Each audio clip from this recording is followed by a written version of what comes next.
Now, Idayay Hassan, Director of the Center for Democracy and Development, that's the CDD, joins us now to speak on this development and INEC's ongoing continuous voter registration CVR, which has recorded 259,713 applications as at last count. It's good to have you with us, Idayay, and good morning. Now, Now, let's talk about the electronic voting. How significant is this for our electoral process?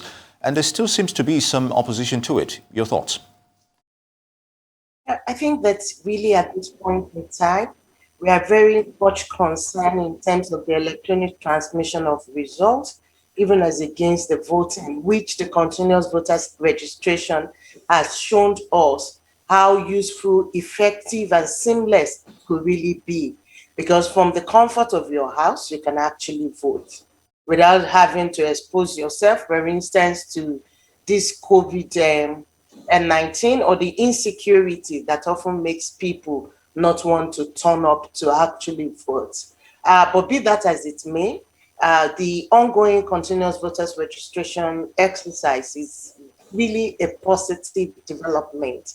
It's one innovation we should actually give INEC kudos to, because even 1 week, over 259,000 Nigeria could register at this first phase from the confines of their home. When we further digitize, the opportunities is actually abound in terms of improving participation of citizens, in particular young people, who often than not do not turn up to vote during the elections. So if you look at those numbers, you will find that around 70% of this comprises young Nigerians who have registered to vote in the forthcoming 2023 elections. All right, thank you, Idayay. The registration itself will actually commence on Monday the 19th. What do you think the target is? And how do you think that the apathy that people might be experiencing, given the conflicting messages that we're hearing from the National Assembly over the electoral bill, that's been debated that might be passed in the next 2 weeks, which does not look like it. Most of the folks at the National Assembly are given to electronic transfer, of voting results. How do you think this might affect, this continuous voter registration exercise? I think, one, there is actually a trust issue that is at stake. But I also think that can be a flip, making people to want to participate. So, like I said earlier, 70% are young people who have actually registered online. You can also understand because they have email addresses, they have access to internet, and they are very, very interested in what is actually happening in Nigeria at this point in time. Hopefully, with enough mobilization, they will go out and ensure that they vote. They ensure that they actually register at the second phase. But what is also important to note is that there is a lot of mobilization that needs to be done. A lot of awareness, because even currently, when you look at the numbers, you will find that the awareness is not as much as it is expected. And a lot of dynamics are actually shown through these numbers. Apart from almost 179,000 Nigerians who are ready to vote, when we go by state, you will find that the highest numbers of registration came from Osun State and Lagos State, and from the southeast of the country, with the exception of Anambra, where there is a forthcoming gubernatorial elections. The numbers are extremely dismal, with 350 people just registering in Ebonyi State, the lowest so far. So I think one is awareness. The second challenge is also what is happening in the country. It's influencing people's response to this ongoing process. So we have a lot of work before us to actually do. Indeed, Idayay, we have a lot of work, as you've said, and we've talked about the benefits and, of course, the prospects for electronic voting, but let's talk about, realistically, the challenges here. Even in advanced democracies like the United States, if you remember, 2016, elections, which brought in the former President Trump, there were issues of or allegations of hacking by the Russians, and of course there were some thoughts regarding manipulation of the process regarding electronic voting. So coming to Nigeria, do you think we have enough infrastructure to at least lower prospects of that happening, you think? I think that's there are a lot of issues packed into that. And the advantages actually outweigh the disadvantages. If you look at this ongoing process, which we at the CDD have actually studied extensively during the 2019 general elections, when you do electronic transmission of a result, it takes away the human error factor, even just arithmetical error alone. It saves logistical nightmare that is often experienced during collation process. So you find at times that for 48 hours, we will be waiting for the returning officer to bring the results to the capital. So that takes it away. Human interference, both from what we saw in 2019 elections, where we had the security forces, we had political talks also interfering in this whole collation process. You can win at the polling unit, but when it gets to collation, you can actually lose the elections due to some of these challenges. And even the returning officers themselves, either interfering directly because they have been bribed or under threats of intimidation also comes into it. So when you do electric transmission, you look at this kind of challenges in cost, in managing cost, logistics, and all those challenges to see that the advantages outweigh the disadvantages.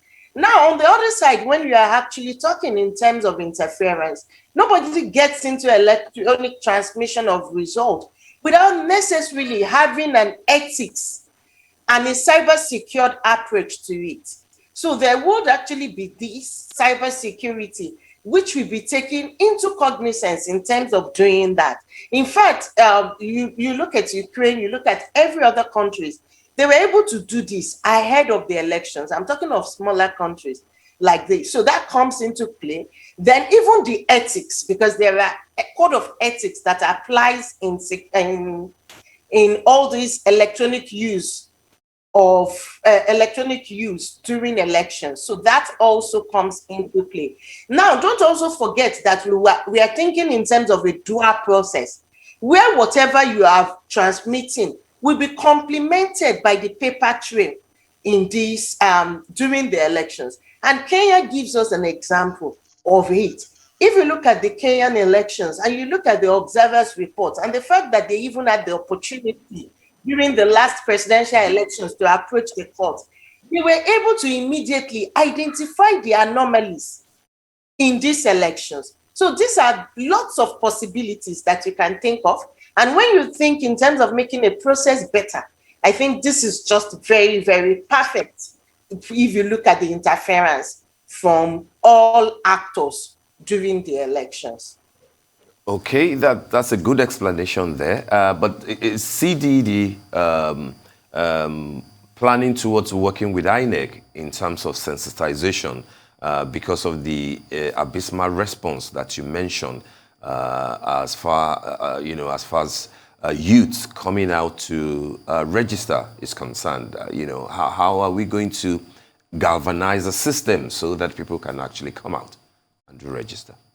I think that, yes, the work is also on us. Having reviewed the last 1 week, we've seen what the challenges really are in terms of people participating in these elections, even registration, even the fact that Nigerians do not have email address itself is a challenge, and it reflects in the numbers because all these young people who have registered obviously do have email addresses. So doing more sensitization is very important, and of course we are going to do that both online and offline.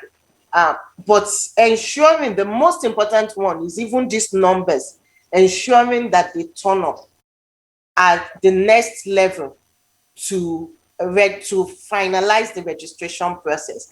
And one thing that is also incumbent on INEC to do is to go beyond the 774 local governments. So they have expressed it that there will be more than around 2,000 plus units where people can show up to actually do this, their physical registration, or call it authentication, which is another layer which people should look at, in particular when they are thinking of electronic. Now, you registered online, but they are still asking people to come physically so they can actually take the biometrics, is to go beyond this 774 that is already displayed online and ensure that the remaining areas where people can actually go forth to complete the registration process is properly displayed for Nigerians to actually show up. Because by the time we go to this 19, once people see now that in AMAC there are more than 1,000 showing up, even though they said they will tell people in a sequential manner, they may not necessarily go out there to register. So there are lots of things to actually do. But for the young people of Nigeria, I remain positive that there are lots of issues which is already galvanizing them and which you can see through these numbers. The only other aspect we should look at, which is also a positive and a negative, is what are the political parties doing?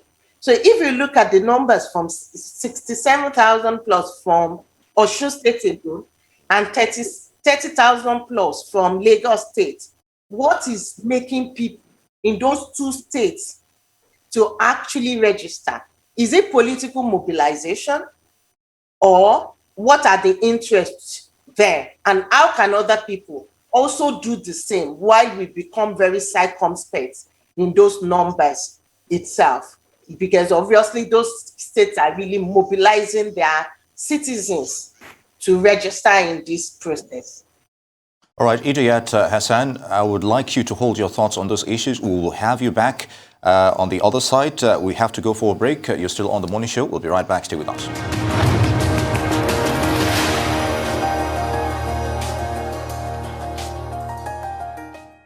All right, we're back. We're still talking with Idayay Hassan, the director of the Center for Democracy and Development. Idayay, good to have you back. As we were saying, you said about 67,000 people pre-registering in Osun and about 30,000 in Lagos, which is high. But then compare that to other states of the Federation, is quite low. I find that, rather interesting that even in Osun, the figure, it's a bit higher than that, is a lot higher actually, than that of Lagos. Could that be as a result of the fact that there's an election coming up next year in Osun, and then still coming back to the things that are needed, that are required to be done in terms of galvanizing people to take active interest in this, and to register when the process starts on the 19th of July. What's responsible for that, please? Yeah, I think that it's Osun actually reflects political mobilization. And even as dismal as the figures in the Southeast, you will find that they have over 2,000 in Anambra, which tells you that because of the forthcoming elections, people also pre-registered and possibly to present themselves during the registrations exercise.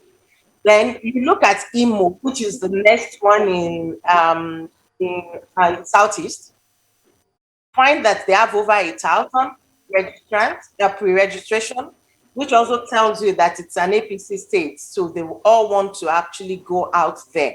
But the governor is not actually coming back.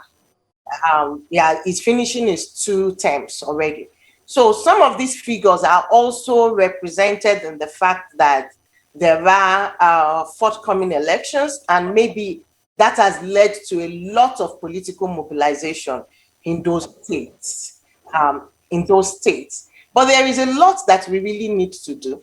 First, it starts with INEC ensuring that this process is as seamless as possible when people present themselves. So how do we manage it? How many more centers realistically that we can actually put out there? Because I also understand the challenge of cost and insecurity. But in every local government, we should aim for at least 3 centers, aside from that local government office itself, so that it's seamless, and at the same time we do not have the burden of dealing with the issue of COVID-19 post-registration, especially looking at the fact that in most of the African countries the numbers keep rising, and the Delta variant is also being discovered here in the country. So we have to take that into cognizance. Two is also ensuring that we do more mobilization. And the work of mobilization is not just the work of civil society organization and INEC, but importantly, the political class themselves. They really do have to mobilize people out there to vote, because there are lots of issues. There are trust issues, like it's been earlier raised with the ongoing electoral amendment process. There are intergenerational issues, which I believe that these intergenerational issues, the lack of trust coming up from the NSAS process, should actually be the basis for Nigerians, young Nigerians, to troop out en masse to pre-register and present themselves from July 19 at the INEC offices and other designated units to register properly. Indeed, Idayay, you talked about the issue of lack of trust and, of course, the undecided public regarding the electoral system. Now, all this leads to, in essence, voter apathy. How does one address that realistically regarding, the benefits of e-registration, as it were? And what is the significance to the outcome of elections? I think that right now, people are, for the first time in the history of Nigeria, come to realize that the your votes has got electoral choice, has got consequences. In previous years, we don't know that. Maybe that's why there is actually apathy. And this is not just at the federal level, but actually at the subnational levels. People are looking at their representative and seeing the kind of things that is actually ongoing. So those are enough issues to galvanize around. There are enough issues to galvanize around it, and people are really galvanizing around it. So if you do a kind of work and you speak to people, not just elite, people are really talking about the consequences of electoral choice. And that is reflected even in these figures we are dealing with, where you have more than 170 young people pre-registering because it's so easy and it's seamless for them. What is even happening at the National Assembly today is what I feel that when most of them go back to their constituency, they would actually be queried upon. Even if you look at WhatsApp, what is the most popular is people circulating the numbers and the email addresses of the elected representatives so that people can actually reach out to them. Then even the way we finally have our representatives speaking up, either from at the Senate or the House of Rep and State House of Assemblies, becoming more vocal in certain instances, not necessarily because they are in opposition, but also because they recognize the fact that to get back, they must actually be seen to be pro-people in itself. I think it's all these galvanizing factors that I believe will come to play during the 2023 elections. And if we can have electronic transmission of results actually there infused into our system, and we beat all those interferences we witnessed during the 2019 elections, people's votes will count. So it's also about what are we putting forward as elected representatives to the people. And what are the people? Are the people ready to continue to sit down, look, especially now that they are talking about electoral choices having consequences? And the middle class, there is a consensus we must also take into cognizance. The middle class, for the first time, are becoming really interested in what is actually happening in the country. People are moving back away from their comfort zone to start engaging. And that is why you have a proliferation of movements coming up to say they are pro-Nigeria, this Nigeria, and encompassing middle class and even the elites. So once there is actually an elite consensus, then you have to understand that things are beginning to change. Indeed, those are enlightening words there. Idayay Hassan, Director for the Center for Democracy and Development in Nigeria, I would like to thank you for your input in this all-important subject. It's good to have you with us.